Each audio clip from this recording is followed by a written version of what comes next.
Yo, magandang umaga sa inyo mga kaibigan. At ito na nga, meron tayong pinoproblema. Sakit na naman sa ulo. Aray ko. Pwede ano pa nga ba? Pwede ito, coveran na natin to guys. Ang gusto nga pala ni Bonsai Dragon, kaya gagawin natin ang makakaya natin. Kaya pakiabangan na lang guys, thank you.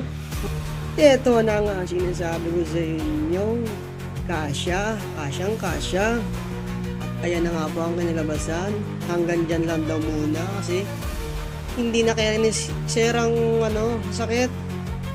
Kaya ano pa nga ba? E di next session, meron pa tayong kaabang-abang na mainit-init pa na ilalagay dyan. Mag-design. Kaya pakiwari ko ay mahaba-habang oras na naman ito mga kaibigan. Kaya pakiabangan na lang guys. Salamat sa mga sumusuporta. Thank you. Tuloy-tuloy lang tayo. Hindi tayo titigil. Salamat boss. See you.